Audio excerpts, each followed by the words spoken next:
사실 에너지 산업 이야기를 할 때 또 최근에 이 미국에서 하원에서 통과된 감세한 이야기를 또 빼놓기 어려울 것 같아요. 이 IRA 관련해서도 이게 좀 영향이 클 것이다 이런 분석도 나오고 있는데 좀 팀장님은 어떻게 보고 계신지 묻고 싶습니다. 네, 최근에 그러니까 5월 22일에 이제 트럼프 2기 행정부의 감세 수정안이 통과가 되었죠. 네네. 거기에는 여러 가지 감세 법안들도 있지만 IRA 법안에 대한 수정도 이제 담겨 있었습니다. 그래서 기존 IRA 법안하고 감세 수정안에서 차이가 어떤지 한번 표로 정리해서 보여드리겠습니다. 여기 표를 보실 때 저기 보시면 빨간색으로 볼드 처리된 거랑 파란색으로 볼드 처리된 게 있잖아요. 이게 뭔 차이냐면 빨간색은 적신호가 켜졌다. 좀 즉각적인 악영향이 발생돼서 약간 안 좋아 보인다라는 걸 빨간색으로 이제 굵게 표시해놨고, 파란색은 당장 폐지될 줄 알았더니 몇 년 그래도 시간이 생겨서 그나마 다행이다. 나름 긍정적인 것 같다라는 걸 파란색으로 표시한 거거든요. 그래서 이제 나쁜 것부터 한번 보겠습니다. 원래 그 기존 IRA 법안에서 각종 세액공제 혜택은 2033년에서 35년에 사라지는 것으로 계획이 잡혀 있었거든요. 근데 이쪽부터 주택용 태양광, 그리고 전기차 구매 시에 $7,500 세액공제, 그리고 청정수소 생산 세액공제 보시면 이게 다 2026년에 일몰되는 걸로 땡겨졌어요. 그러니까 세액공제 혜택을 올해까지만 받을 수 있다. 그러니까 즉각적으로 폐지가 되는 거죠. 그래서 요 세 가지 주택용 태양광, 전기차, 청정수소는 악영향이 불가피해 보인다라고 저는 생각을 하고 있고, 근데 반면에 그 밑에 보시면 유틸리티 태양광하고 풍력에 대한 세액공제, 요거는 이제 예컨대 데이터 센터를 구동하기 위한 대규모 태양광 풍력 단지에 적용되는 세액공제입니다. 네네. 이것도 일몰 시기가 땡겨지긴 했는데 보시면 2029년 일몰이에요. 아직 몇 년 이제 여유가 있죠. 그리고 AMPC는 많은 분들이 아실 텐데 미국 내에서 배터리나 태양광 풍력 같은 전력 설비를 제조하면 그 크레딧을 주잖아요, 세액공제를. 그것도 보시면 원래 2033년 일몰인데 32년 일몰로 땡겨졌어요. 거의 단축이 안 됐고, 풍력만 2028년으로 땡기긴 했는데 그래도 이제 주택용 같은 거 바로 없어진 거에 비하면 상당히 온건한 수준의 수정이다. 왜냐하면 트럼프 대통령 자체가 뭐든지 미국에서 생산해라 이런 스탠스이기 때문에 AMPC는 거의 건드리지 않았다라고 보시면 될 것 같고, 또 중요하게 보셔야 되는 게 FEOC, 그 해외 우려 기업 조항인데, 원래 기존 IRA에서는 그 중국 등 해외 우려 기업을 막겠다는 이 조항이 대부분 전기차나 배터리에 국한이 되어 있었어요. 근데 이번 수정안에서는 배터리와 전기차뿐만 아니라 태양광 풍력 등 재생에너지 전력 설비 전반으로 확장이 됐거든요. 이게 뭐냐면 그냥 중국산은 작은 거 하나도 쓰고 싶지 않다 이런 거거든요. 그럼 사실 중장기적으로 보면 미국 내 생산 설비를 잘 구축해 놓은 업체들은 수혜가 더 강해질 수 있다고 보고 있습니다. 그래서 맨 아래에 읽어보시면 주택용 태양광하고 전기차는 피해가 불가피하다. 내년부터 악영향이 예상되는데, 이제 대규모 유틸리티 태양광하고 풍력, 그리고 AMPC 관련 기업들의 피해는 제한적이다. 오히려 이제 미국의 생산시설 잘 갖춰놓은 업체들은 수혜의 강도가 시간이 지날수록 커질 수 있다. 저는 그렇게 이해를 하고 있습니다. 사실 트럼프 대통령이 후보자 시절부터 시작해서 임기 초까지만 해도 당선되자마자 막 IRA를 다 철폐할 것처럼 이야기를 하고 막 그랬었는데, 또 정작 이 법안이 통과되는 걸 보니까 은근히 에너지 섹터 안에서도 명암이 갈리는 것 같아요. 좀 이렇게 좀 차이가 나타나게 된 이유가 뭐가 있을까요? 네, 요 정책 변경된 거를 잘 보시면 미국 정부의 정책적 우선순위를 좀 엿볼 수가 있는데요. 네. 보시면 거의 안 건든 부분들이 유틸리티 태양광, AMPC 이런 것들이잖아요. 이런 거는 왜 세게 못 건드렸냐? 지금 미국에서 전기가 부족한데 천연가스 원자력 최선을 다해서 지금 추진하고 있지만 그것만으로는 절대 안 되거든요. 네네. 태양광 풍력도 AI 데이터 센터 구동하기 위해서 필수로 필요하기 때문에 이쪽은 거의 건들지 않은 거예요. 근데 이제 주택용 태양광이나 전기차 쪽은 사실 데이터 센터랑 큰 관련이 없죠. 그러니까 정책적 우선순위가 떨어질 수밖에 없는 거예요. 그래서 그쪽은 그냥 과감하게 후려쳐 버렸다라고 이해하시면 될 것 같고요. 그러면은 좀 이게 태양광 섹터 안에서도 이게 주택용이나 산업용이냐 이런 것들에 따라서 또 수혜가 엇갈릴 수도 있을 것 같아요. 좀 이런 부분에 대해서는 어떻게 보고 계신가요? 네, 굉장히 좋은 포인트입니다. 그래서 같은 태양광 섹터의 기업이라고 해도 그 매출 비중이 어느 쪽에 치중돼 있느냐, 주택용이 맞냐 아니면 유틸리티용이 맞냐에 따라서 좀 명암이 갈릴 수밖에 없는데요. 대표적으로 보면 하나솔루션이 유틸리티 향으로도 많이 팔지만 주택용 태양광 비중이 높긴 하거든요. 이쪽에서는 세액공제가 바로 이렇게 폐지되는 수순으로 가버리면 단기적으로는 악영향이 불가피합니다. 물론 이제 주택용 쪽에 팔던 모듈을 이제 유틸리티 단지 쪽으로 더 많이 팔게 되면 성공적으로 전환이 이루어질 수는 있겠지만 일단 단기적으로는 조금 실적에 스크래치가 날 수 있는 부분이라 보고 있고요. 근데 반면에 퍼스트 솔라 같은 경우에는 제품 거의 대부분이 그 대규모 유틸리티 태양광 단지로 납품이 되거든요. 그래서 이쪽은 사실상 뭐 악영향이 거의 없다라고 이해하실 수 있어서 이 태양광 섹터 내에서도 어느 쪽에 집중하느냐, 주택용이냐 유틸리티용이냐에 따라서 조금 명암이 갈릴 수 있겠다라고 보시면 될 것 같습니다.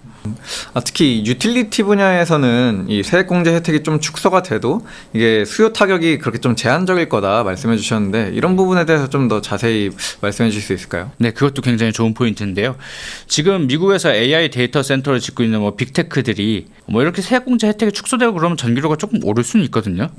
근데 그들 업체들이 전기료가 조금 올라간다고 해서 그 계획해 놓은 투자를 크게 줄일 것인가? 물론 뭐 일부 지연되는 것들도 있고 하겠지만 제가 생각하기에는 이런 세액공제 혜택들이 축소가 조금 된다고 해서 그 대규모 태양광 풍력단지, 천연가스단지 이런 것들이 수요가 막 크게 줄어들 거라 보진 않아요. 근데 반면에 이제 주택용 태양광이나 전기차는 일반 소비자들하고 맞닿아 있는 부분이지 않습니까? 근데 저희 같은 소시민들은 당장에 세액공제 혜택 축소되고 비용 오르고 가격 오른다 그러면 부담이 되죠. 예. 그래서 그쪽은 사실 이런 비용 변화에 민감하기 때문에 수요 감소가 좀 크게 나타날 수도 있습니다. 그렇기 때문에 근본적으로 봤을 때도 이런 대규모 태양광 풍력 단지들은 투자 주체 자체가 미국 빅테크들로부터 비롯되는 게 많다 보니까 전기료가 좀 오르게 돼도 수요 감소가 크지 않을 거라 예상하는 반면에 주택용 태양광 전기차는 이런 세액공제 제도가 없어져 버리면 내년에는 조금 안 좋을 수 있다. 그렇게 이해하시면 될 것 같습니다. 그래서 사실 반대급부로 내년에 세공제 제도가 없어진다고 하면 올 하반기에 막차 타겠다고 해서 올 하반기 주택용 태양광이나 전기차 판매가 의외로 좋을 수도 있어요. 왜냐하면 내년에 못 받게 되기 때문에. 근데 그러면 이제 올 하반기에 이렇게 한번 확 올라가면 26년에는 확 꺾이는 모습이 나타날 수도 있겠죠. 그런 부분들을 좀 투자하실 때 유의하셔야 될 것 같습니다. 또 이 미국에서도 최근 들어서 좀 이 발전원 단가가 많이 올라가고 있는 추세로 보이는데 좀 그 배경이 어떻게 되는 걸까요? 네, 사실 미국이 뭐 인플레이션이 최근 몇 년간 셌죠. 그래서 이런 발전원도 예외가 아니었는데 한번 미국의 발전원별 발전 단가를 한번 또 짚어보고 넘어가겠습니다. 지금 보시는 차트는 미국에서 발전원별 발전 단가 추정치를 나타내는 건데 이게 기존에 깔려 있는 발전소의 이제 발전 단가가 아니고요. 지금 시점에서 새롭게 건설을 한다면 발전 단가가 어느 정도일 것이냐 추정치를 이제 매년 발표를 하거든요. 그래서 이 추정치는 그 IRA 같은 텍스 크레딧은 제외한 순수한 발전 단가라고 보시면 되는데 보시면 최근 2024년은 발표를 건너뛰었어요. 너무 이제 가정들이 많이 바뀐다고 발표 뛰고 25년 건 나왔는데 보시면 25년에서 뭐 태양광, 가스 뭐 할 것이 대부분의 발전 단가가 좀 올랐죠. 이건 미국에서 이제 미국도 뭐 금리가 올라가니까 금융 비용도 올라가고 공사비도 올라가고 해서 좀 이렇게 다 올랐는데 그럼에도 불구하고 지금 가장 저렴한 발전원은 육상 풍력이 가장 저렴하고요. 그 다음이 유틸리티 태양광, 그 다음이 가스 복합 화력 발전소, 그 다음이 태양광에다 4시간짜리 ESS 붙인 게 가장 저렴하고 위에 보시면 원자력, 해상풍력, 단순 사이클 가스 터빈은 비싸다라고 보시면 되는데 여기서 단순 사이클 가스 터빈하고 가스 복합 화력 발전소의 차이를 모르시는 분들도 많으실 것 같아요. 한번 설명드리면 가스 복합 화력 발전소는요. 터빈을 2번 돌려요.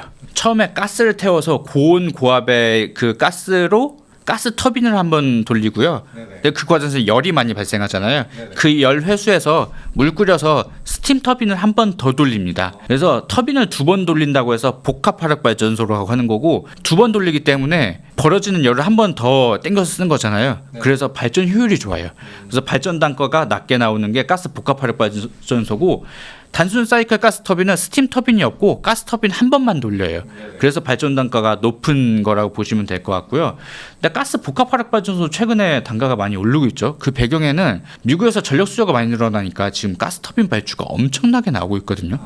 그래서 가스 터빈 단가가 계속 오르고 있습니다. 가스 가격 자체도 좀 많이 올랐고요. 그러다 보니까 가스 복합 화력 발전소도 좀 이제 단가가 올라간 상황이고 태양광도 좀 올라간 거는 사실 지금 중국산 태양광 모듈이고 배터리고 다 지금 벤 때려버리려고 하잖아요. 그러면 사실 가격이 오를 수밖에 없겠죠. 그런 부분들이 지금 종합적으로 반영이 되어 있다라고 보시면 될 것 같습니다. 또 말씀 주신 대로 이 가스 발전소에 대한 수요도 막 굉장히 높아지고 있는 것 같은데, 뭐 작년까지만 해도 사실 바이든 행정부 하에서 태양광에 대한 수요가 굉장히 높았었잖아요. 좀 올해부터는 이 발전소 설치 어떤 흐름을 나타내게 될 것 같으신가요? 네, 그거 관련해서도 지금 미국의 발전원별 설치량 차트를 한번 보면서 말씀드릴 텐데요.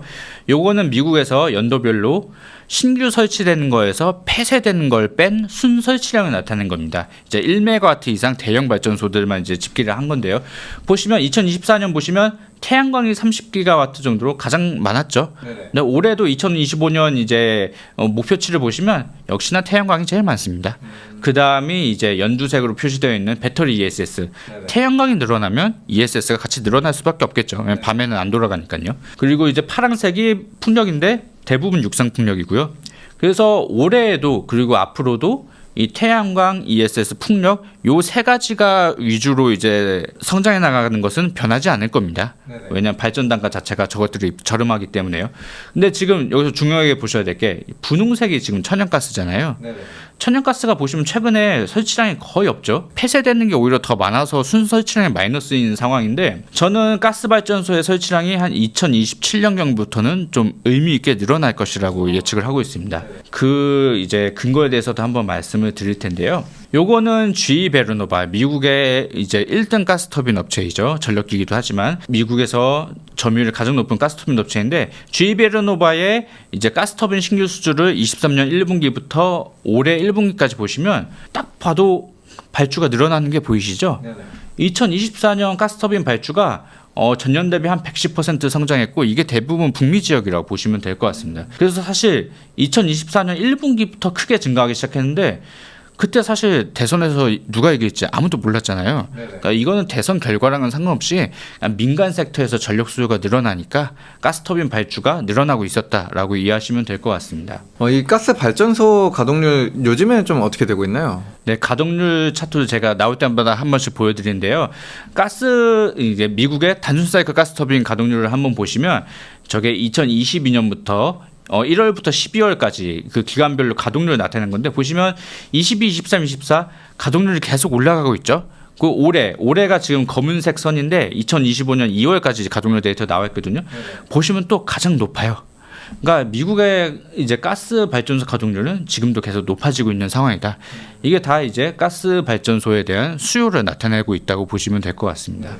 좀 이렇게 에너지 수요가 계속해서 높은 만큼 약간 이 주변 산업들, 뭐 전력기기나 이런 부분들에 대한 수요도 같이 높아지고 있을 것 같은데, 좀 전력기기 관련한 데이터 동향은 어떻게 되고 있나요?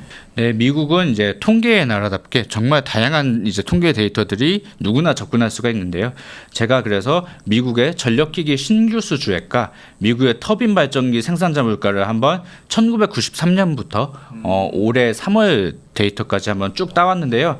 이 파란색 선이 전력기기 신규 수주액이고요. 최근까지도 계속 신고가를 경신해 나가고 있는 상황이고, 빨간색 선이 이제 미국의 터빈 발전기 생산자 물가, 그러니까 공급 단가죠. 판가인데 이건 오히려 기울기가 더 가파릅니다. 근데 이 터빈 발전기라고 하면 풍력 터빈도 있겠지만 대부분이 가스 터빈이거든요.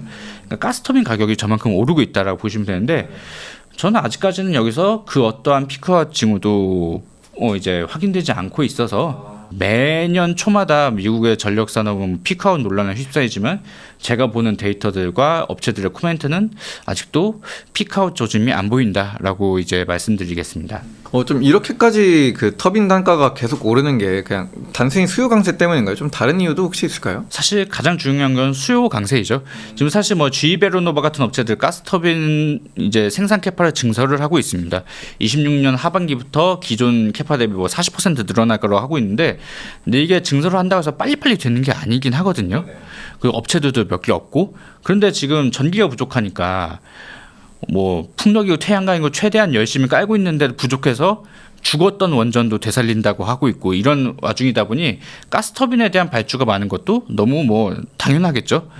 근데 업체들은 몇 개 없고 캐파가 한정적이다 보니까 지금 단가가 계속 오르고 있는 구간이다라고 보시면 될 것 같고, 그래서 심지어 우리나라 두산 에너빌리티조차 잘하면 연내에 미국향 가스터빈 발주가 나올 수도 있겠다. 이건 사실 확정은 아니에요. 왜냐하면 그 미국 발주처 마음이니까 진짜 나올지 안 나올지 모르겠는데 그런 논의가 있는 것은 확실한 것 같습니다. 근데 이게 사실 저는 이쪽 산업을 뭐 증권사 애널리스트 때부터 꽤 오래 봤는데 되게 놀라운 게 감히 우리나라 두산의 가스터빈이 미국에 가서 명함을 내민다? 제가 2010년대 중반에 애널리스트 할 때는 감히 상상도 못했거든요. 왜냐하면 미국 같은 경우에는 이런 고압 변압기나 가스터빈 같은 전력 기자재는 미국의 GE 베르노바 아니면 독일의 지멘스 에너지, 일본의 미쯔비시 중공업 같은 이 선진국 업체들이 완전히 꽉 잡고 있던 시장이었어요. 그래서 한국 업체들은 니네 뭔데 하고서는 가 이러던 시장이었거든요. 근데 이게 수요가 너무 늘어나니까 선진국 업체들이 물량을 다 못 대주니까 어디 쓸만한 데 없나 이렇게 기웃거려 보니까 한국이 보이는 거예요. 그래서 예전에는 상상할 수도 없었던 미국 진출이 지금 이미 변압기에서 나타났고 이제는 가스터빈에서까지 나타나려고 하나 기대를 하고 있는 상황입니다. 확실히 이 전력 수요가 계속 폭발적으로 늘어나는 것 같은데 좀 구체적으로 어느 정도 수준으로 증가를 하고 있는 건가요? 네, 그래서 뉴스에서 뭐 데이터 센터가 전기 먹는 건 하마다, 구글 검색보다 GPT가 한 10배 먹는다 이런 거는 많이 보셨을 텐데 실제로 전력 수요가 얼마나 빨리 늘어나고 있는지 직관적으로 알고 계시는 분들은 거의 없을 것 같아요. 그래서 한번 차트를 하나 보여드릴 텐데 미국에서 전력 수요가 가장 빨리 늘어나는 지역 중 하나가 미국의 동부 지역이거든요. 동부랑 남부 지역의 전력 수요 증가율이 가파른데 그 이유가 뭐냐면 동부랑 남부는 가스 생산량이 많아요. 그래서 가스 발전소가 많은 지역들이거든요. 그러다 보니까 데이터 센터가 이쪽에 많이 생기고 있는데 지금 보시는 차트는 미국 동부 지역의 전력계통 운영자인 PJM 인터커넥션이 매년 1월에 동부 지역의 향후 10년간 전력 수요 증가율 전망치를 내놓거든요. 그걸 정리한 겁니다. 보시면 저기 좀 작게 쓰여 있는데 2023년 1월에 전망치 내놓았을 때는 미국 동부 지역에서 향후 10년간 전력 수요가 0.8%씩 늘어날 것 같아요라고 했어요. 근데 바로 아래 보시면 24년 1월 1년 후죠. 1년 후 보고서에서는 아니에요. 연평균 1.6% 늘어날 것 같은데요. 1년 만에 입장이 굉장히 크게 변했네요. 증가율이 더블이 됐죠. 네네. 그러고 나서 25년 1월 올해 전망치 보니까 아니에요. 1.6%가 아니고 3.1%로 늘어날 것 같습니다. 또 한 번 더 거의 2배 가까이 더블이 올랐네요. 됐죠. 그거를 그래프로 나타낸 게 밑에 선인데 이 연두색 선이 올해 1월에 나온 전망치거든요. 네네. 보시면 전력 수요가 늘어나는 각도가 저게 피크아웃인 것 같으세요? 굉장히 계속 가파르게 올라가는 추세네요. 그래서 이러한 추세는 뭐 미국 동부나 남부뿐만 아니라 뭐 서부, 중부 다 비슷한 상황이라서 미국 전역으로 보면 어떻게 되냐 하면 요건 미국의 연도별 발전량 추이를 나타낸 거거든요. 한번 히스토리를 잠깐 말씀드리면 미국은 1950년부터 2007년까지는 발전량이 연평균 4.5%씩 늘어났거든요. 근데 2007년부터 2024년까지는 연평균 증가율이 0.2%에 불과하거든요. 근데 최근에 24년부터 조금 올라가는 모습이 보이긴 하죠. 근데 이렇게 전력수요가 정체됐던 이유는 금융위기 두드려 맞고 한번 이렇게 훅 침체가 됐던 것도 있지만 뭐 미국의 많은 제조업들이 사실 뭐 중국 등 아시아 신흥국으로 빠져나갔었죠. 그런 것들이 있어서 전력 수요가 정체가 됐다가 이제 AI가 태동하고 제조업이 다 미국으로 리쇼링하고 전기차가 확대되고 하니까 앞으로 몇 년간 한 연평균 5% 내외의 이제 발전량 증가율로 나오지 않을까 저희는 그렇게 보고 있는 상황입니다. 이 미국 전력 수요 정말 가파르게 증가하는 것으로 보이는데 좀 아무래도 그 원인은 뭐 AI일까요? 네, 사실 지금 가장 큰 드라이버로 작용하는 게 AI가 맞긴 합니다. 지금 보시는 차트는 작년 10월에 베인앤컴퍼니에서 나온 보고서를 제가 그대로 캡처를 떠왔는데요. 이게 무슨 얘기냐면 2023년부터 2028년 사이에 미국에서 새롭게 발생하는 전력 수요에서 각 섹터별 비중이 어떻게 되는지 얘네가 한번 전망을 해봤거든요. 보시면 맨 아래 빨간색이 데이터 센터, 이쪽이 AI죠. 데이터 센터가 전력 수요 중분의 한 44% 차지할 것으로 얘네는 보고 있고요.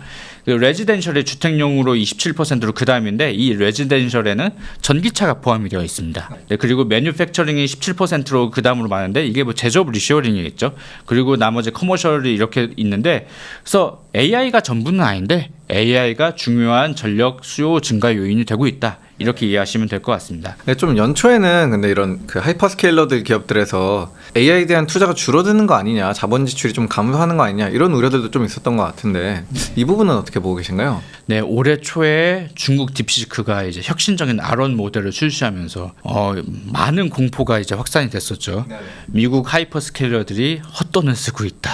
AI 캐픽스는 줄어들지도 모른다. 약간 이런 공포감이 팽배했었는데, 근데 사실 실제 데이터들은 정반대였습니다.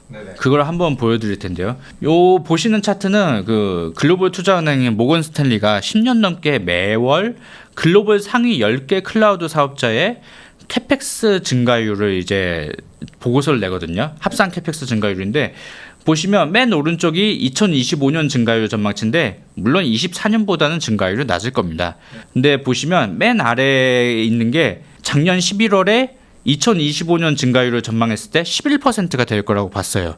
이거는 업체들의 실적 발표 내용과 이제 서베이를 통해서 나타낸 건데, 근데 시간이 지날수록 24년 12월, 올해 1월, 2월, 4월 이렇게 보고서가 나올 때마다, 그리고 빅테크들이 실적을 발표할 때마다 이 전망치가 올라가서 최근 전망치 기준으로는 올해 캐펙스 증가율은 31%가 될 것 같다. 11%에서 31%까지 상향이 됐죠. 딥시크 때문에 줄어들 거라고 얘기하는 사람들이 있었는데, 사실 이 데이터는 정반대로 나타나고 있다라고 이해하시면 될 것 같습니다. 또 이런 AI 관련해서 자본 지출 살펴볼 때는 뭐 역시 또 TSMC를 비롯한 대만 데이터를 좀 살펴보는 게 중요할 것 같아요. 이쪽은 동향이 어떻게 되고 있나요? 네, 굉장히 좋은 포인트이신데요. 대만에는 대표적으로 TSMC로 대표되는 이제 많은 AI 하드웨어 업체들이 있죠. 근데 걔네들은 또 월별로 매출액 데이터를 제공을 합니다.